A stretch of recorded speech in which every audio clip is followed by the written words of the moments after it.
थोड़ा सा और बात कर ही लेते हैं। तो देखिए, जो कॉन्ट्रैक्शन हो रहा है कार्डियक मसल्स का, वो थोड़ा सा डिफरेंट है किससे।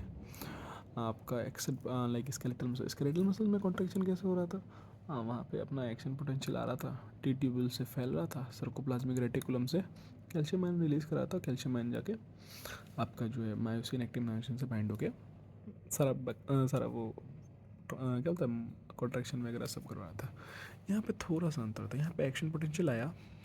ये जो है टी टी ट्यूब्यूल्स में जो एल टाइप कैल्शियम चैनल्स है उनको खोला। बहुत इंपॉर्टेंट, देखो voltage gated L type calcium channels बहुत इंपॉर्टेंट, याद है इसको। तो वहाँ टी ट्यूब्यूल्स क्या कर रहा था, बस कैरी करके लेके आ रहा था, कंडक्शन करवा रहा था। पर यहाँ पे क्या हो रहा है कि यहाँ पे L type voltage gated L type calcium channels है, जिनके खुलने पे टी ट्यूब्यूल से कैल्शियम रिलीज होकर इनटू द सर्कोप्लाज्म पहुँचता है, और सर्कोप्लाज्म में जाके वो बाइंड होता है सर्कोप्लाज्मिक रेटिकुलम से, और वहाँ के रिसेप्टर जैसे राइनोडिन रिसेप्टर्स को खोल देता है। जबकि वहाँ पे राइनोडिन रिसेप्टर कौन खोल रहा था स्केलेटल मसल में, अपना डीएचपी रिसेप्टर्स। बट यहाँ पर राइनोडिन रिसेप्टर राइनोडिन रिसेप्टर को खोल रहा है कौन, कैल्शियम। ठीक है। और जैसे वहाँ से कैल्शियम, तो कैल्शियम जो सर्कोप्लाज्मिक रेटिकुलम से निकला और वो अपना पूरा फैल गया अंदर में, और फिर मसल कॉन्टैक्ट हुआ। देखो यहाँ पे एक्शन पोटेंशियल आया, एक्स्ट्रा सेलुलर मैट्रिक्स में कैल्शियम आयन था। अब देखो कैल्शियम आयन जो एक्स्ट्रा सेलुलर मैट्रिक्स पे है, जितना कैल्शियम आयन वहाँ होगा उतना ही रिलेटिव में जो है टी टिबल्स, यहाँ पर टी टिबल्स भी एक्स्ट्रा सेलुलर में ही प्रेजेंट है। ये एक्शन पोटेंशियल टी टिबल्स को खोलेगा, कैल्शियम आयन को रिलीज करवाएगा, कैल्शियम आयन अंदर जाके सर्कोप्लाज्मिक रेटिकुलम से निकालेगा, कैल्शियम आयन उसको बाइंड कर देगा राइनोडिन रिसेप्टर्स, और वो जाके कॉन्ट्रैक्ट लेगा। अगेन जब वापस जाना होगा तो कैल्शियम आयन वापस जाएगा, फिर बहुत सारे जो कैल्शियम आयन है वो एक्स्ट्रा सेलुलर कुछ तो वापस चले गए सर्कोप्लाज्मिक रेटिकुलम में, और बाकी चले गए बाहर। बाहर किस चैनल से गए कैल्शियम आयंस, तो सोडियम पोटेशियम नहीं सोडियम कैल्शियम पंप।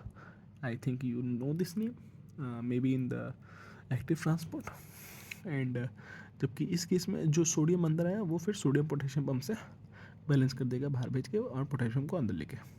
ठीक है। So this is relaxation, this is contraction. I hope you are understanding this figure. Just easy diagram है। कैल्शियम आया, टी टिबल, ये टी टिबल से रिलीज हो रहा है, ये अंदर आया और सर्कोप्लाज्मिक रेटिकुलम में बाइंड करके राइनोडिन रिसेप्टर को खोला, जिससे कि और कैल्शियम आयन बाहर निकल के कॉन्ट्रैक्शन करवाया, फिर रिलैक्सेशन है, सिंपल।